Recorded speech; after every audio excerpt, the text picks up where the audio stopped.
Hi mga ka-bakers! Kumusta kayo? Ngayon naman ay gagawa tayo ng chocolate cupcake. At 60 pieces nga po pala magagawa natin, so simulan na natin.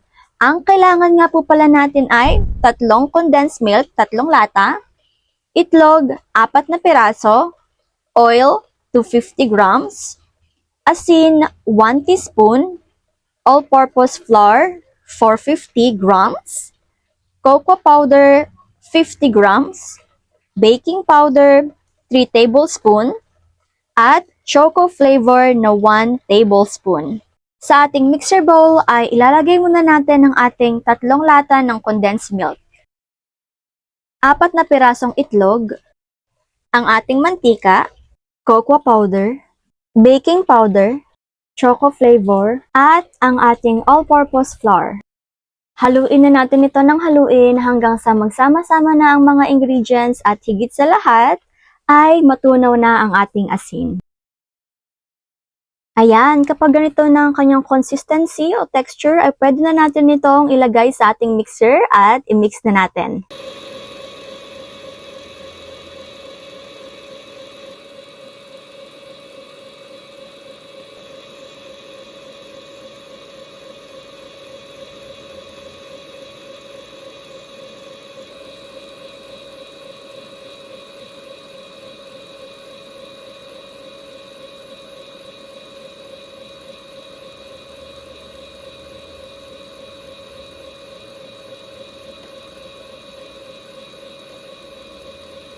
Eto na mga ka-bakers, ito na ang consistency o texture na hinahanap natin sa ating choco cupcake. Ayan, at ilalagay na natin siya sa ating mold na nilagyan natin ng paper cup kanina. Sorry nga pala at hindi ko na na-videohan.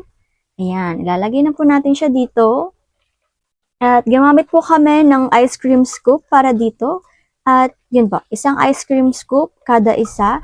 Pero pwede naman po sa size or sa dami, nakadepende na po din sa inyo yon kung gaano po kadami ang inyong ilalagay. At syempre naman mga ka-bakers, hindi naman pwedeng mawala ang ating peanut for topping. Yes, alagyan po natin siya ng peanut. Yung nagamit nga po pala namin dito is 75 grams lang. Pero nakadepende na po yun sa inyo kung gaano po karami ang ilalagay ninyo. At eto na nga ang ating mga nagawa mga ka-bakers at ready na po yan para sa ating oven. Ayan. At ang oven temperature nga pala is 220 sa taas, 220 sa baba at ang baking time naman is 15 minutes. Ayan.